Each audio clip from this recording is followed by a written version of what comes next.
Sekelompok penjahat masuk ke sebuah lab pemerintah dengan brutal membantai ilmuwan di sana demi mencuri sebuah teknologi mutakhir. Maka dari itu, seorang petinggi militer Inggris langsung mengutus seorang private contractor bernama Nathan untuk segera mengambil kembali barang yang dicuri, serta mencari tahu mengapa para penjahat mengincar teknologi tersebut. Pagi itu, Nathan kemudian memperkenalkan rencana susunan anggota timnya untuk misi kali ini. Pertama, ada seorang bernama Orson Fortune. Si pimpinan militer ini begitu mendengar nama Orson Fortune langsung emosi. Karena Orson terkenal sering menghabiskan banyak biaya selama melaksanakan misinya. Mulai dari dijemput pakai private jet sampai minum wine mahal. Tapi Nathan bersikeras kalau Orson adalah satu-satunya orang yang mampu menyelesaikan segala misi yang bersifat mustahil. Tapi sebenarnya saat ini Orson juga sedang liburan di Maroko. Begitu melihat Nathan yang diam-diam berhasil masuk ke kamar hotelnya, Orson langsung marah dan menyuruhnya untuk pulang. Tapi begitulah hubungan mereka berdua, bukan seperti bos dan anak buah, melainkan seperti teman dekat. I'm talking to an empty space.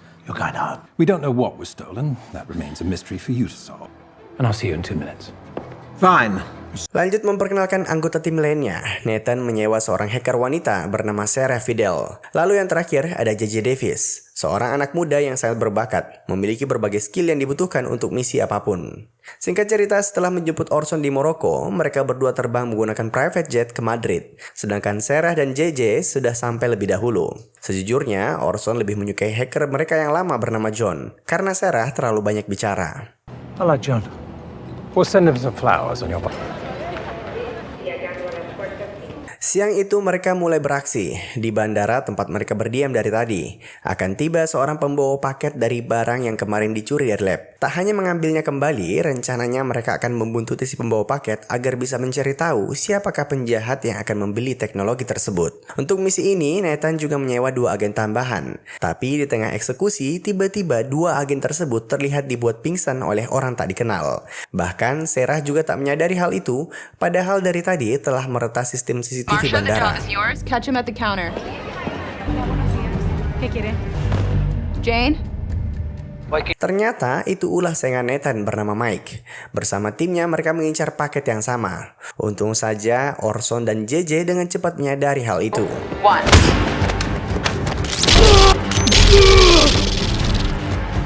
Begitu kakek si pembawa paket hampir dibawa lari oleh tim Mike, sekali lagi Orson dan JJ berhasil menyabotase aksi tersebut.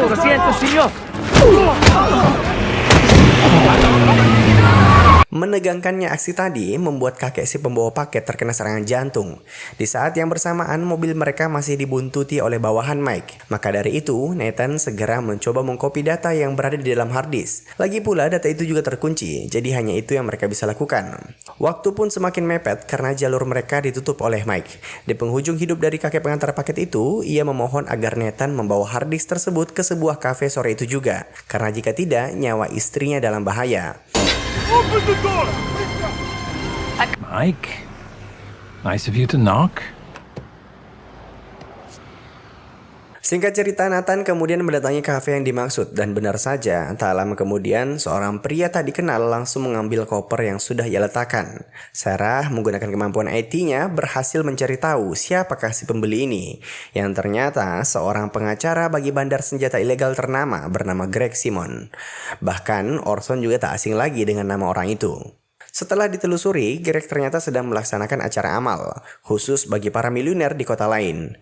Untuk menarik perhatian Greg nanti, Orson dan Sarah diam-diam mengatur rencana khusus tanpa sepengetahuan Nathan. Di mana diam-diam mereka terbang ke Los Angeles terlebih dahulu untuk menjemput seorang aktor terkenal bernama Danny Francesco, yang Greg sangat kagumi. Bahkan kabarnya, saking ngefansnya Greg ini, ia sempat mencoba membayar Danny sebesar 150 miliar agar mau hadir di ulang tahunnya. Namun tawaran tersebut ditolak. Nah, tapi bagaimana cara Orson dan Sarah bisa membujuk Danny agar mau bekerja sama? Disinilah keahlian Sarah menonjol, di mana ia berhasil menemukan rekaman rahasia, bukti bahwa Danny Francesco pernah selingkuh dengan kakak iparnya. Bahkan, Sarah juga berhasil menemukan aib dari manajer utama Danny. Danny yang tak tahu menahu, awalnya menolak dengan keras tawaran Orson. Bahkan, ia sangat arogan. Namun setelah tahu Orson memiliki rekaman skida papapnya dengan kakak iparnya, ia langsung nurut kayak anak kucing. I'm your manager, Charlie Rosewood. You are getting off of my plane, and Natasha's gonna make you. It's a bit of an awkward situation. I actually love my sister-in-law.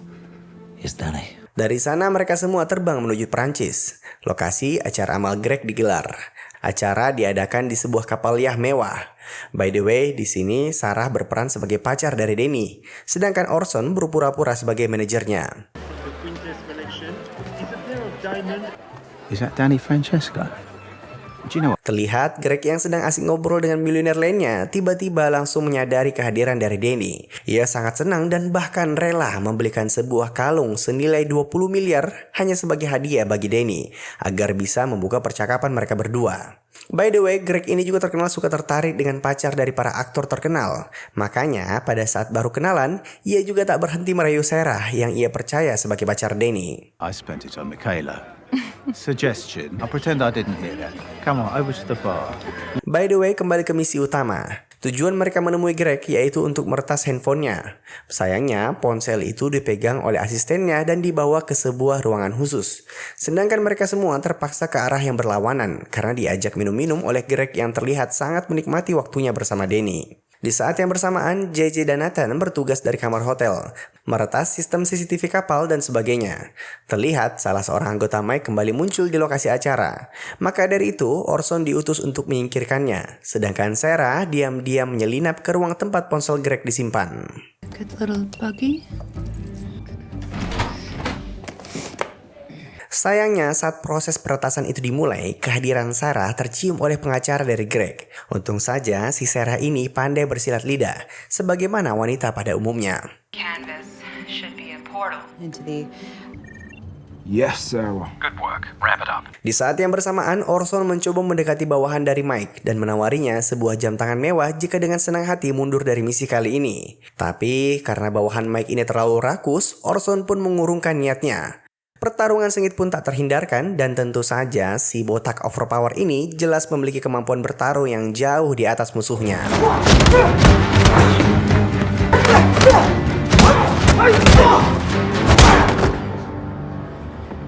Kita berpindah ke Danny yang sempat ngomong ke Greg kalau di film selanjutnya dia akan memerankan sebuah karakter miliuner yang misterius. Begitu dijelaskan ternyata mirip seperti apa yang Greg lakukan sehari-hari. Makanya ia pun langsung mengajak Danny untuk datang ke villa mewahnya dan melihat kesehariannya sebagai referensi. Ia bahkan mengundang Sarah juga untuk ikut datang.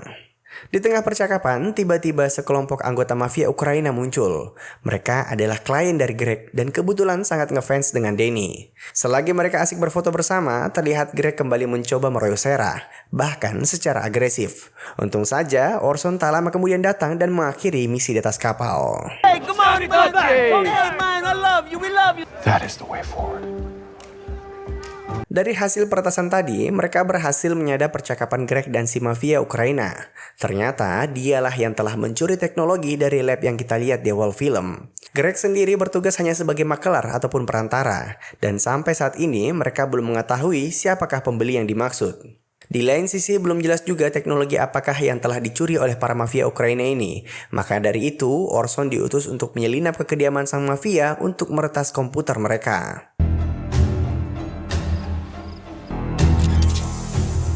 Begitu berhasil memasuki pekarangan musuh, Orson langsung menyabotasi saluran udara rumah dengan memasukkan gas bius.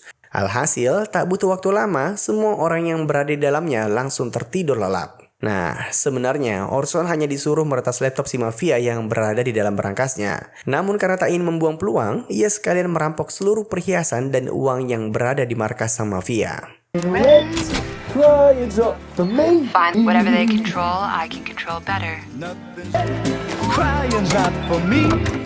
Keluar dari rumah itu, Orson nampaknya kurang hati-hati dan akhirnya harus melawan dua anggota mafia yang tak terkena efek bius. Don't hurt me. Come on. Take my hands. Two fuck nuts.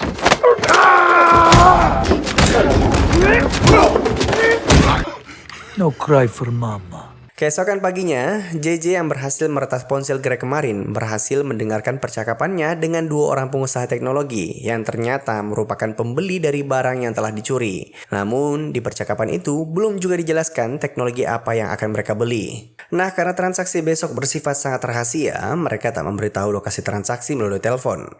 Maka dari itu, Nathan membagi tim mereka menjadi dua. Pertama, Sarah dan Danny akan berlibur ke villa Greg dan memanfaatkan kesempatan tersebut untuk mencari mencari tahu teknologi apakah yang akan menjadi objek transaksi beberapa hari ke depan. Di sini kita bisa melihat bahwa Greg adalah seorang bilioner. Bahkan ia mengoleksi mobil-mobil mewah yang tak dijual di pasaran. Salah satunya mobil yang Danny gunakan di film terbarunya. Danny yang melihat itu cuma bisa terkagum-kagum. The car I wanted to possess. Is that right? Did you crave it? It's yours. Come on, let's have lunch. All right. Do you like... Di lain sisi, saat Danny dan Greg sedang asik berkendara bersama, diam-diam Sarah berhasil meretas sistem CCTV rumah Greg dan masuk ke ruang kerjanya tanpa terdeteksi. Di sana, ia meretas seluruh isi file di komputernya, namun tak ada transaksi yang luar biasa. Hanya ada transaksi senjata-senjata bekas teroris. Let me just dig a bit deeper and... Di saat yang bersamaan, Orson dan JJ sedang berada di Turki untuk membuntuti si pengacara mafia Ukraina yang kemungkinan akan menjadi perantara pada saat transaksi berlangsung. Dan benar saja, tak lama kemudian pengacara Greg juga terlihat berada di lokasi yang sama. Orson kemudian segera membuntutinya. Sayangnya di tengah jalan, penyamarannya sempat terbongkar. Deal with that. Yes, sir. Thank you.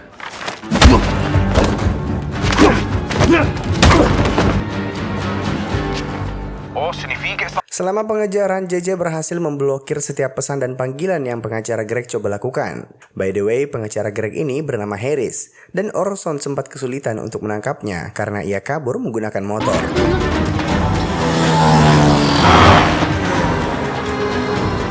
Hingga pada akhirnya, Harris kabur dengan naik ke sebuah gedung. Di sana, ia menjebak seorang turis yang sedang ingin berfoto dengan menyelipkan handphone ke kantongnya, lalu mendorongnya dari ketinggian. Hal ini ia lakukan demi mengecoh Orson, dan mengira turis yang jatuh tersebut adalah dirinya. Sedangkan Harris kemudian diam-diam mencoba mendorong Orson dari ketinggian, tapi malah...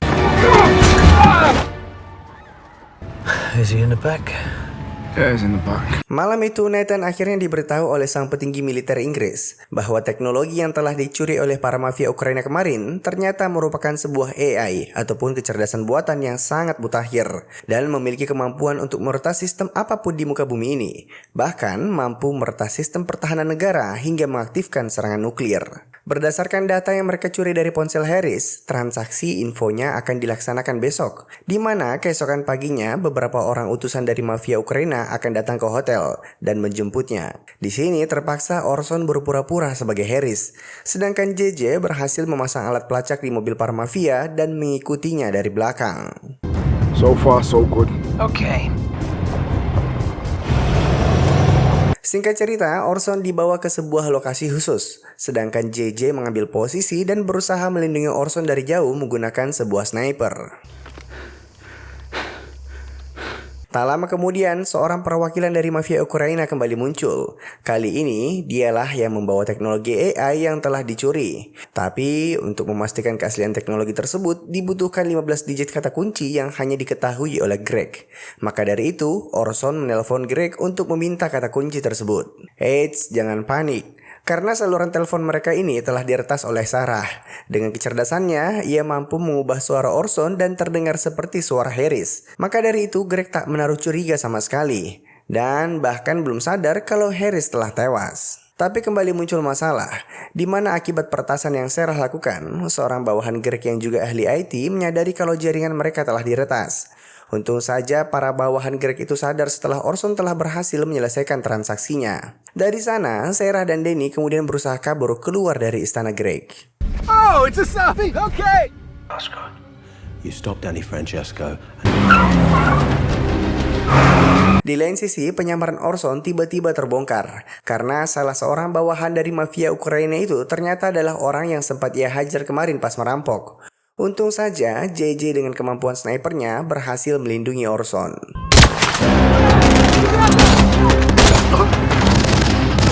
Orson pun berusaha kabur menggunakan mobil bersama dengan teknologi AI yang berhasil ia rebut. Di saat yang bersamaan, sekelompok pasukan tak dikenal datang menggunakan helikopter dan berhasil membantai semua orang yang berada di lokasi, termasuk merusak mobil yang Orson kendarai. Dan pimpinan pasukan itu ternyata adalah Mike. I have people to do that for me. Oh, here he is. I'm not taking it.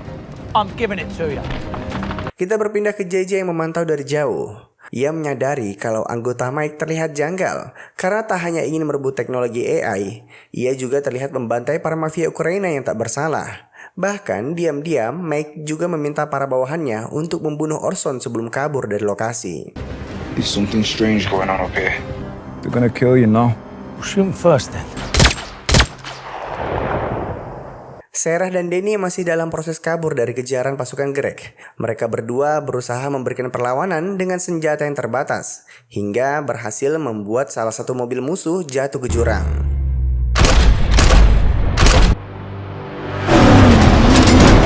Di saat yang bersamaan, Orson dan JJ segera menyusul Sarah menggunakan helikopter yang tadi ditinggalkan oleh musuh. Begitu sampai di lokasi, mereka berhasil menghabisi anggota Greg dengan menembakkan sebuah rudal. Oh, I think we're in trouble here! Let's hope there's 2 more seats in that chopper. Nathan yang kesal karena operasinya dikacaukan oleh Mike mencoba mencari tahu kepada pemerintah manakah Mike bekerja dan ternyata hasilnya nihil. Yang berarti teknologi AI itu akan ia gunakan untuk kepentingan pribadi. Maka dari itu, untuk menggagalkan rencana Mike, Orson memiliki sebuah ide, di mana ia ingin mengajak Greg untuk bekerja sama. Orson Fortune. That is a celebrity Trojan horse. That's brilliant. It's class. Greg sendiri akhirnya sepakat untuk bekerja sama dan memberitahu bahwa 2 orang bilioner teknologi yang menjadi pembelinya ternyata bekerja sama dengan Mike. Teknologi AI itu akan mereka gunakan untuk menghancurkan sistem perbankan dunia dan membuat setiap mata uang menjadi tak berguna kecuali emas. Sedangkan kedua bilioner itu sejak lama telah membeli emas sejumlah triliunan, yang artinya dengan kejadian itu akan meningkatkan kekayaan mereka menjadi puluhan kali lipat. You let me worry about that. I would kill to see you in action. Well, how can I say no? Jadi apa rencana mereka? Malam itu, Greg ditemani Danny mendatangi markas kedua bilioner yang telah mencuri paketnya. Terlihat Mike juga berada di sana. Dengan santainya, Greg mengajak semua orang yang berada di ruangan untuk ngobrol. Nah, di saat perhatian mereka semua sedang teralihkan, disitulah tugas dari Orson dan JJ untuk membantai semua pasukan Mike yang berada di markas.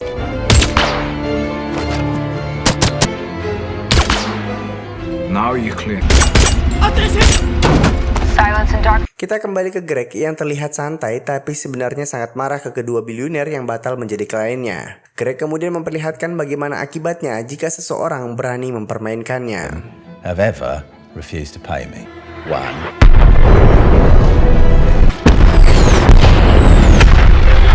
Greg juga menyuruh Danny membagikan secari kertas berisikan nama-nama dan lokasi terkini dari para kerabat sang bilioner yang akan ia habisi dalam waktu kurang dari 5 menit jika si kedua bilioner ini tak segera membayarkan komisinya untuk transaksi kemarin. Have a drink. Come on. That's the most impressive thing I've ever seen a man do. Really? Nah, di saat perhatian mereka teralihkan full oleh ancaman yang Greg berikan, Orson sudah setengah jalan menuju ke tempat Mike berada. Sedangkan sang bilioner terlihat panik akibat nama ibunya berada di dalam list ancaman yang Greg berikan. Karena kepanikan itu jualah, mereka langsung memutuskan untuk memutus hubungan bisnis keduanya dan terjadilah aksi saling bunuh. Everybody calm down. He's going off of the fucking horizon. Sedangkan Orson sebenarnya sudah berada di gedung yang sama dengan Mike, namun harus kembali bertarung dengan beberapa penjaga yang tersisa.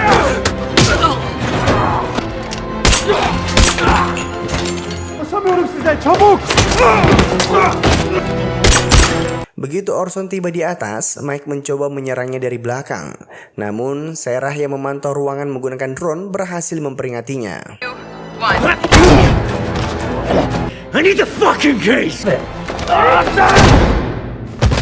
Dan akhirnya teknologi AI itu pun berhasil mereka rebut. Orson kemudian dijemput oleh JJ dan Sarah. Di saat mereka semua sedang beraksi, ternyata Nathan sudah terbang duluan ke Doha untuk sebuah urusan genting lainnya. Nathan abandoned us. Apparently he has something more important, Nick. He has all of your medicinal requirements on board. Singkat cerita, mereka semua pun menyusul ke Doha untuk mengantarkan teknologi AI tersebut. Terlihat Nathan sangat senang, tapi juga langsung mengatakan bahwa ia mempunyai misi baru untuk mereka semua. Tapi tawaran tersebut ditolak mentah-mentah oleh Orson dan kawan-kawannya, karena lebih memilih menghabiskan waktunya untuk berlibur. See you next Tuesday. Orson! Wait! What movie business? Di lain sisi kita diperlihatkan Danny yang sedang dalam proses pembuatan film barunya. Dan uniknya lagi, Greg juga berada di lokasi sebagai sutradara. Yeah, but look at my hair. It's awful. I think we could do another one. Brilliant. I think we Go could do on then, another off you go. Dan dengan begitu, film pun tamat. Terima kasih telah menonton. Sampai jumpa di film selanjutnya. Jangan lupa komen, like, dan subscribe.